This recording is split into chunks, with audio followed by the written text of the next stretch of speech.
Hello, let's talk about technology, digital media, and reading instruction. Technologies, digital media, and reading instruction, delving into users' acceptance of Literacy Cloud, a look from Smart PLS.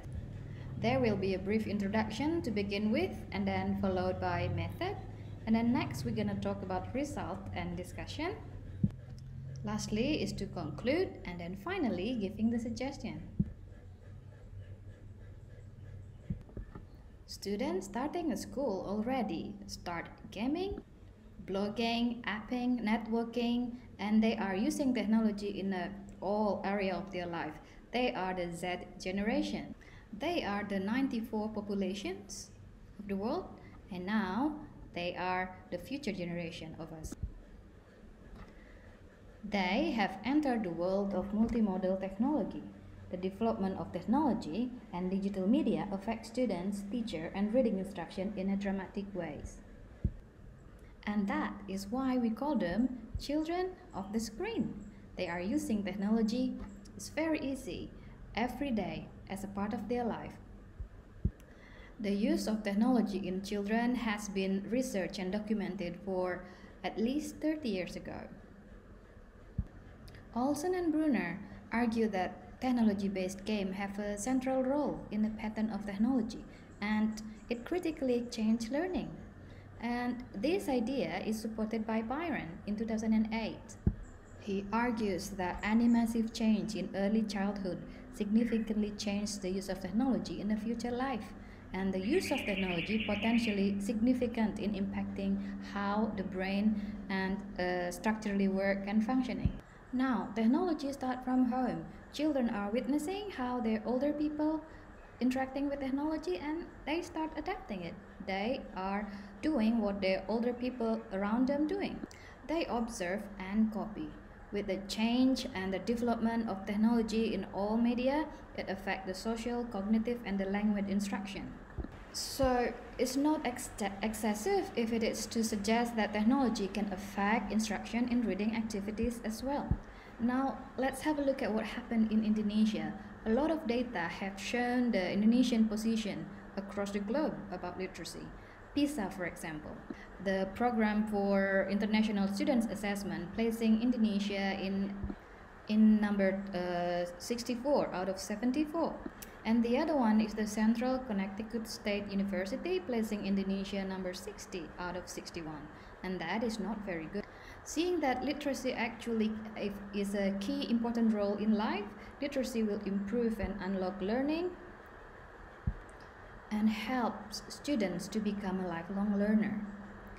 The case of illiteracy in Indonesia needs to be eradicated. The government working together and all initiative is working together to improve and boost literacy in Indonesia. But yet, there was still a gap, a significant gap in providing access to a quality and suitable reading material. Now, education is a big agenda. The government cannot work alone. They need support from all initiatives and the communities. Now, Literacy Cloud is one of the initiatives by Room to Read. It's an online Google platform that provides a quality reading book, and it's digitalized and it's free to access. Literacy Cloud is a state-of-the-art technology bring into learning. Regardless what background, language, and disabilities, everyone can access Literacy Cloud. Now, book can be accessed everywhere in Indonesia. There's actually a vast amount of research show that it's essential to cultivate reading using a digital platform.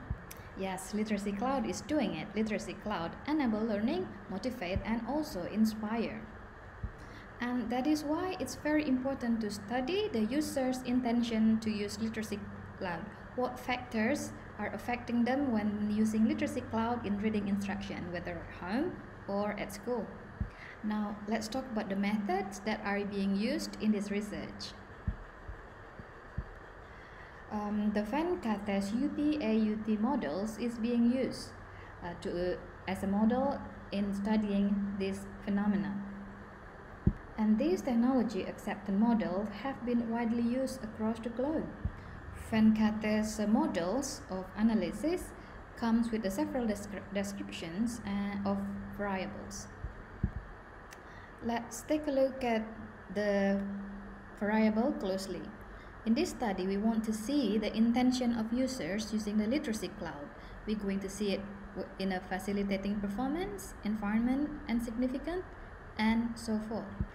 There are 7 indicators supporting these models. The first one is performance expectancy. This is related with the facilitated performance. Social influence is whether or not environment and the close people around the users have an impact on someone's intention or decision to adopt the literacy cloud. And the next one is resource and support, facilitating condition. This is related to resource and support. And then effort expectancy is related to the degree of ease, whether or not literacy cloud is easy to use. And then hedonic motivation, this is related with reward and fun. Is it fun to use the literacy cloud? Is it rewarding? And then experience and habit is related to automatic behavior. They can use literacy cloud easily because it's just easy to use. And then the last one is the price value. This is related with the economy cost, whether the reward that they get from literacy cloud worth the money that they spend, especially a quota in this matter. Questionnaires is being used to collect data, and the questionnaire is spread using the form that is spread online, and it consists of 3 parts: demographic profile, users understanding, and additional feature. And let's have a look at the profile first.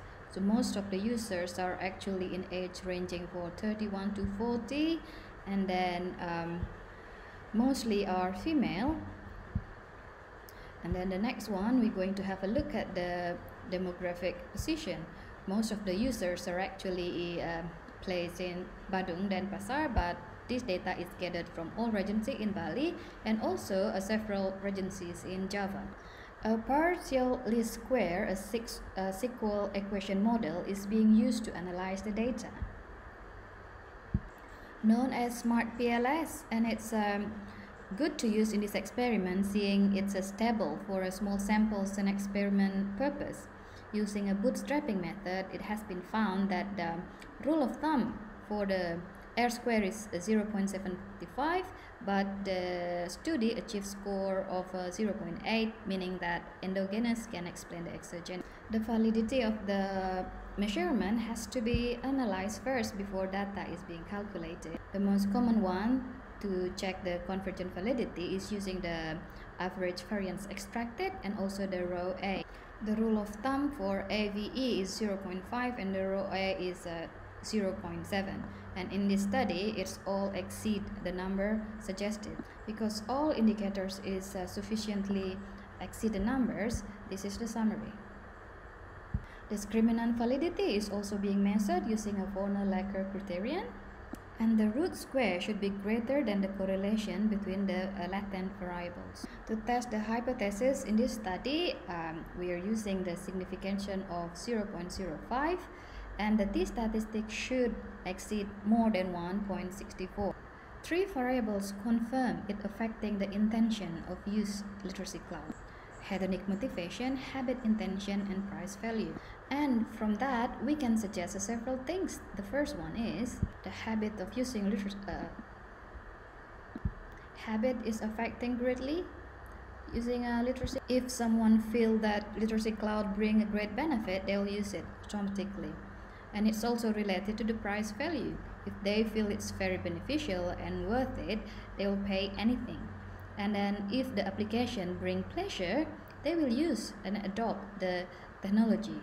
And from the conclusion, we can make several recommendations. The first one is giving a professional development on literacy cloud, and that seems obvious, but what not obvious is that the reading instructors should consider using technology in their daily teaching.